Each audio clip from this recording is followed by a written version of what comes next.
नमस्कार, आप देख रहे हैं सबसे बड़ा सवाल। मैं हूं राधिका राज। ममता बनर्जी बंगाल चुनाव को लेकर डरी हुई है। पिछले दिनों चुनाव अधिकारियों पर वहां के दंगाई हमले कर गए, भीड़ ने घेरा, गाड़ियों को तोड़ा, नारेबाजी की, जिसे लेकर अब चुनाव आयोग सख्त हो गया है। बता दें कि एसआईआर यानी कि विशेष गहन पुनरीक्षण के दौरान हुई अधिकारियों की सुरक्षा में इस चूक को लेकर उनसे सीधे डीजीपी से रिपोर्ट तलब की है। आयोग ने राज्य के डीजीपी से 6 जनवरी 2026 शाम 5 बजे तक सुरक्षा में चूक को लेकर पूरी कार्रवाई की रिपोर्ट मांगी है। आयोग के अनुसार दौरे की जानकारी पहले से देने के बावजूद पुलिस ने सुरक्षा में पर्याप्त इंतजाम नहीं किए। इस वजह से पर्यवेक्षक संवेदनशील इलाके में बिना सुरक्षा के गए। इसके बाद 30 से 40 अज्ञात लोगों के खिलाफ एफआईआर दर्ज की गई। अब सबसे बड़ा सवाल यह है कि क्या बंगाल पुलिस समय रहते चुनावी रक्षा दे पाएगी या बंगाल चुनाव में ममता बनर्जी की हार के डर से चुनाव आयोग के अधिकारियों पर हमले हो रहे हैं। इस पर चर्चा करने के लिए मेरे साथ स्टूडियो में मौजूद है कैपिटल टीवी के editor in chief doctor Manish Kumar. Sir, Bihar चुनाव से पहले इतना बवाल हो चुका है एसआईआर को लेकर, अब क्या लगता है आगे क्या हो सकता है? देखिए, सबसे बड़ी चीज आपने बताया कि एक चिट्ठी लिखी गई है जी। चिट्ठी लिखने की नौबत क्यों पड़ी, इसको भी समझना है। लेकिन सबसे बड़ी खबर इसमें यही है, डीजीपी फंस गए। बड़े चहेते हैं ममता बनर्जी के, और 3 जगहों पे चुनाव आयोग के अधिकारियों के ऊपर ऑलमोस्ट हमला हो गया। उनको सरकारी कामकाज अपने दायित्व को निभाने के दौरान उनको रोका गया। यह सब बड़ा ही क्रिमिनल ऑफेंस है। इसलिए इलेक्शन कमीशन ने जो वर्ड्स इस्तेमाल किए हैं अपने लेटर के अंदर, वो कहे कि सीरियस एंड डिस्टर्बिंग इंसिडेंट्स। बताया यह जा रहा है कि डायमंड हार्बर के इलाके में 29 दिसंबर को, जिसमें मोगराहाट 1, मोगराहाट 2, वहां सी मुर्गन नाम के अधिकारी गए, उनको रोक लिया गया। पहले भी घटना घटी जब स्टेट इलेक्शन कमीशन के दफ्तर के बाहर टीएमसी के लोग भीड़ इकट्ठा करके वहां पे नारेबाजी कर रहे थे कि भाई लोगों की मौत हो रही है, हत्या हो रही है, ये हो रहा है, वो हो रहा है। इतना तमाशा किया, अब अचानक सब बंद हो गया। अब अचानक सब एवरीथिंग इज फाइन। 2 दिन से कोई मरा नहीं या कोई मिला नहीं। कैपिटल टीवी के दर्शकों को हम शुरू से कह रहे हैं कि बिना सेंट्रल फोर्सेस के आप वहां काम कर ही नहीं सकते। तो डीजीपी को चिट्ठी लिख करके कहा गया है कि मंगलवार, मतलब कल 6 तारीख है, 5 बजे शाम तक आप ये बताओ कि आपने एक्शन क्या लिया। ट्रिक समझिए, ये ज्ञानेश कुमार से ये लोग नहीं लड़ पाएंगे। वो धुरंधर खिलाड़ी हैं। वो सिर्फ पर्सनली भी बड़े ही टाइट किस्म के अधिकारी हैं और लेखनी भी बहुत मजबूत है। इस लेटर का मतलब है कि इलेक्शन कमीशन ये कह रहा है कि ऑलरेडी क्राइम हो चुका, it has already been done. आपने अब तक एक्शन क्या लिया है? 29 तारीख की घटना है और अब तक आपने क्या क्या एक्शन लिया है वो हमें बताओ। रिपोर्ट दीजिए। अब उसका रिपोर्ट देना पड़ेगा, इसलिए मांगा गया है एक्शन टेकन रिपोर्ट। एक्शन तो कुछ हुआ ही नहीं है, कोई गिरफ्तार नहीं हुआ, कोई एफआईआर नहीं हुआ, कुछ नहीं हुआ। तो ये तो फंस जाएंगे। और इलेक्शन कमीशन इनको सस्पेंड भी कर सकता है। ये पावर है इलेक्शन कमीशन के पास। You should not play with fire. और ये आग के साथ खेल करके कौन आए? ये अभिषेक बनर्जी आए। अभी आप देखते जाइए क्या हुआ। अब तो इनसाइड स्टोरी भी आ गई। जब ये मीटिंग चल रही थी उस दिन ही कैपिटल टीवी में हम लोगों ने बताया था आपको कि अंदर जो 10-10 टीएमसी के लोग गए, अंदर बहुत बहस हुई और ज्ञानेश कुमार ने डांट डांट के बराबर कर दिया।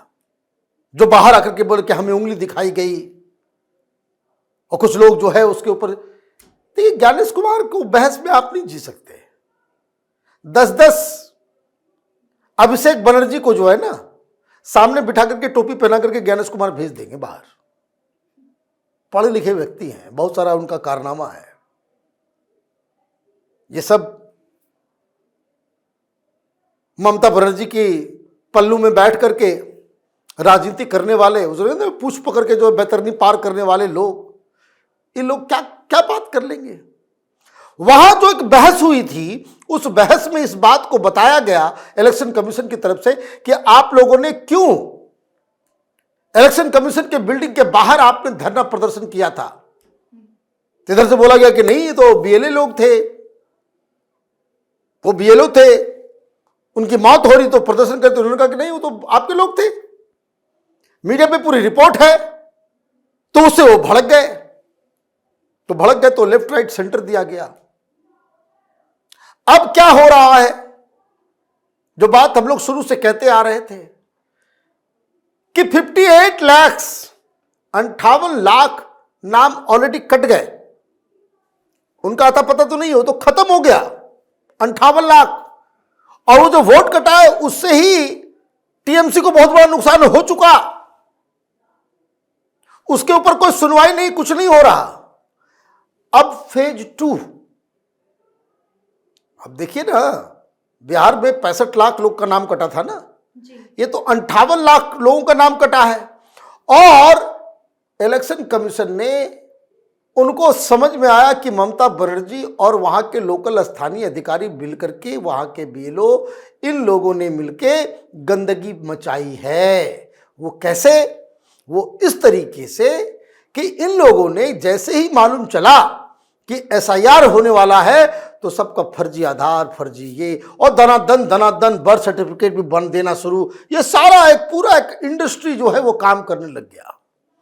अब हड़बड़ का काम गड़बड़, आपने सर्टिफिकेट वगैरह तो दे दिए। अब इन्होंने क्या किया कि इन्होंने सॉफ्टवेयर डेवलप कर लिया, और उसमें जो डाउटफुल कैसे कि वोटर शमसूल, उसकी आयु 25, बाप का नाम अनवारुल का उम्र जो है वो 30, 5 साल में बाप बन गया, है ना। एक परिवार, एक भाई, परिवार में 8 लोग, और दोनों के सबसे बड़े और सबसे छोटे में जो है डिफरेंस है 4 साल का, मतलब हर 6 महीने में पैदा हो गया। बड़ा घोटाला हुआ है। तो ये तो घोटाला है। तो इस तरह के जो डाउटफुल जो है उसे सॉफ्टवेयर ने पकड़ लिया। अब जब पकड़ लिया तो ये संख्या है 1,36,00,000। 58 लाख तो गए, अब 1,36,00,000 और। अब उसके लिए ये किया जा रहा है कि वहां पे कैंप्स लगाए जा रहे हैं, सबको नोटिस दिया गया कि पहले आओ इधर, अपना सर्टिफिकेट दिखाओ, पिता को भी लेकर के आओ, तुम्हारे पिताजी से भी मिल लेते हैं, 5 साल का डिफरेंस है क्या, मतलब फर्जी है। अब ये जो वेरिफिकेशन का काम हो रहा है, ये टीएमसी के लिए परेशानी का सबब है। अब वहां पे बीएलए भी होंगे, मतलब अलग अलग पॉलिटिकल पार्टी के भी लोग होंगे, बहुत जगहों पे तो वो खुद जा रहे हैं। तो ये मामला बड़ा कठिन होता जा रहा है, और इसीलिए ये जो ऑब्जर्वर जो बाहर से जा रहे हैं उनको रास्ते में रोकना, उसको टोकना, उसको ये करना, उसको वो करना, और पुलिस वाले जो है वो तमाशा देख रहे हैं। तो इसीलिए ये कहा गया है कि जो प्रोसेस चल रहा है, 1-2 हुड़दंग हुआ, बवाल मचा, उसमें क्या एक्शन लिया आपने, और दूसरा अब ये बता दो कि अब जब भी, अभी तो चल रहा है ये प्रोसेस जी, कि अब कहीं भी इलेक्शन कमीशन की टीम जाएगी, सीनियर पुलिस ऑफिसर साथ में जाएंगे, और इस तरह की घटना ना हो, ये डीजीपी की जिम्मेदारी है। और इसमें अगर आप फेल हुए तो फिर आपका फिर हिसाब किताब उस तरीके से किया जाएगा। तो ये तो ममता बनर्जी भी गई और डीजीपी भी गया, और ये जो अकड़ दिखा करके आए थे चीफ इलेक्शन कमीशन के सामने अभिषेक बनर्जी उनकी हेकड़ी भी एक चिट्ठी से निकाल दी। जी, इस मुद्दे पर ज्यादा जानकारियों के लिए आपका बहुत बहुत धन्यवाद। धन्यवाद। तो चुनाव आयोग ने साफ कर दिया है कि आगे से किसी भी चुनाव पर्यवेक्षक के दौर के समय वरिष्ठ पुलिस अधिकारी के साथ पूरी सुरक्षा व्यवस्था सुनिश्चित की जाएगी। अब देखना होगा कि बंगाल पुलिस इस आदेश को गंभीरता से लागू करती है या नहीं। देश की निगाहें इस पर टिकी है क्योंकि चुनाव में पारदर्शिता और सुरक्षा हर हाल में बरकरार रहनी चाहिए। आपकी इस पूरे मामले को लेकर क्या राय है, कमेंट बॉक्स में जरूर बताएं। वीडियो को लाइक कीजिए, शेयर कीजिए और चैनल को सब्सक्राइब करना ना भूलें। धन्यवाद।